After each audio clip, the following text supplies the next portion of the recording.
ಸ್ವಾಮೀಜಿ ಆಸ್ಪತ್ರೆ ಸೇರಿರುವಂಥದ್ದು ಪ್ರಚಾರದ ಭಾಗ ಅಂತ ವಿಜಯಾನಂದ ಕಾಶಪ್ಪನವರು ಹೇಳಿದ್ದಾರೆ.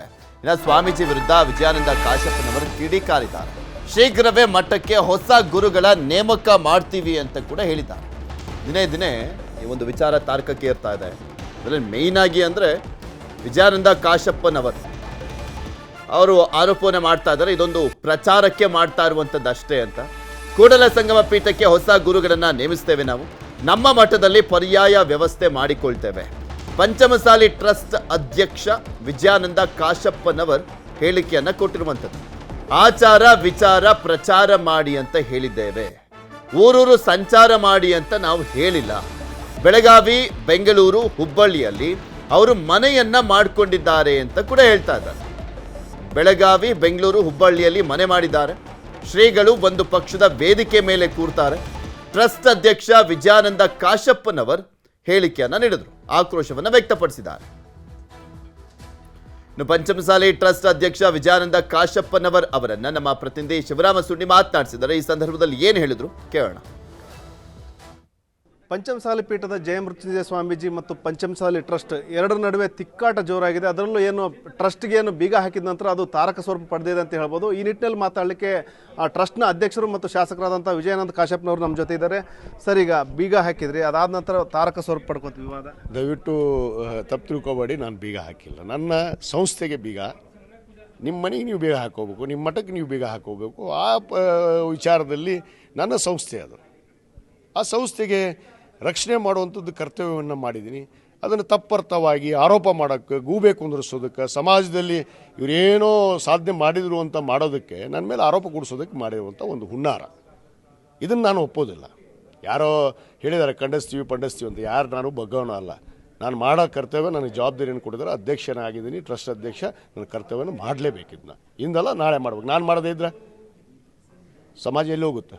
ಸಮಾಜದ ಚಿಂತನೆ, ಪಾರಂಪರ್ಯ, ಧರ್ಮ ಚಿಂತನೆ ಯಾರು ಮಾಡ್ತಾರೆ? ಧರ್ಮದ ಚಟುವಟಿಕೆಗಳನ್ನು ಯಾರು ಮಾಡ್ತಾರೆ? ಮಠದ ಸಂಪ್ರದಾಯಗಳನ್ನು ಯಾರು ನಿಭಾಯಿಸ್ತಾರೆ? ಗುರುಗಳಿಗೆ ಅದಕ್ಕೆ ನೇಮಿಸಿದ್ದೀವಲ್ಲ ನಾವು.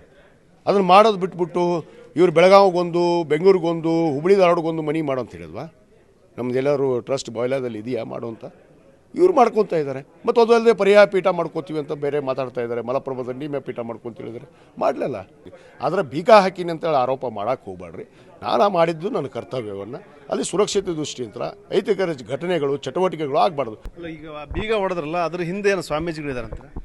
ಅವರೇ ಹೊಡಿಸಿದ್ದಲ್ಲ, ಸನ್ಮಾನ ಮಾಡಿದಾರಲ್ಲ. ಇವತ್ತು ಅವ್ರಿಗೆ 7 ಜನ ಯಾರು ಬೀಗ ಹೊಡೆಯೋಕೆ ರಾತ್ರಿ 1:30 ಕಳಿಸಿದ್ರು, ಅವ್ರಿಗೆ ಸನ್ಮಾನ ಮಾಡಿದಾರಲ್ಲ.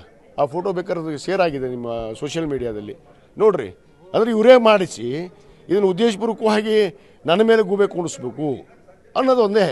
ಯಾಕಂದರೆ ಇವ್ರಿಗೆ ಇತ್ತೀಚಿನ ದಿನಗಳಲ್ಲಿ ನಮ್ಮ ಜೊತೆಗೆ ಸಂಪರ್ಕದಲ್ಲಿಲ್ಲ. ಆ ಗುರುಗಳು ಒಂದು ಪಕ್ಷಕ್ಕೆ ಸೀಮಿತವಾಗಿ ಕೆಲಸ ಮಾಡಿದ್ರೆ ಯಾರೂ ಸಹಿಸೋಕ್ಕಾಗೋದಿಲ್ಲ.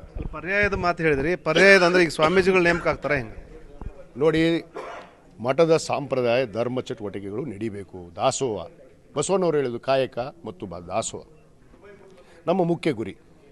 ಗುರುಲಿಂಗ ಜಂಗಮವನ್ನು ನೆಚ್ಚಿ ನಡೆದಂಥವ್ರು ನಾವು.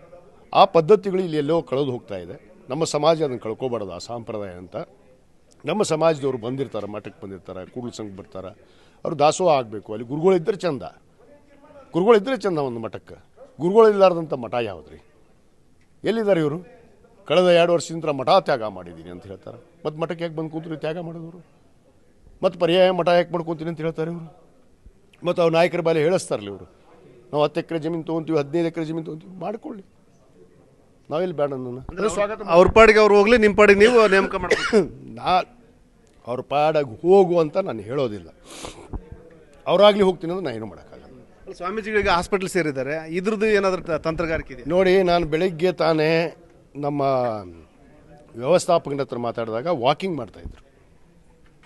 ಅವ್ರು ಹೇಳಿದ್ದಾರೆ, ನನಗೆ ಆಸ್ಪತ್ರೆ ಸೇರಿದ್ದು ನನಗೆ ಗೊತ್ತಿಲ್ಲ. ಅಲ್ಲಿನ ಸಾಮಾನುಗಳು ಸಹ ಖಾಲಿ ಮಾಡ್ತಾ ಇದ್ದಾರೆ ಅನ್ನೋದು ಮಾಹಿತಿ. ಏನು ಮಾಹಿತಿ ಬಂದಿಲ್ಲ. ಗುರುಗಳಿದ್ದಾರೆ, ಪ್ರಸಾದ ಮಾಡಿ ವಾಕಿಂಗ್ ಮಾಡಕತ್ತಾರ ಅಂತ ಹೇಳಿದ್ರು. ಪರ್ಯಾಯ ವ್ಯವಸ್ಥೆ ಯಾವಾಗ ಆಗ್ತದೆ ಸರ್? ಅದು ಟೈಮ್ ಆಗುತ್ತೆ ಸ್ವಲ್ಪ. ಇದು ಕಾಶಪ್ಪನವರ ಮಾತಾಗಿದೆ. ಪರ್ಯಾಯ ಶ್ರೀಗಳು ನೇಮಕ ಮಾಡ್ತೀವಿ ಅನ್ನೋ ಒಂದು ಮಾತನ್ನು ಹೇಳಿದೆ. ಶಿವರಾಮ ಸುಂಡಿ, ನ್ಯೂಸ್ 18 ಹುಬ್ಬಳ್ಳಿ.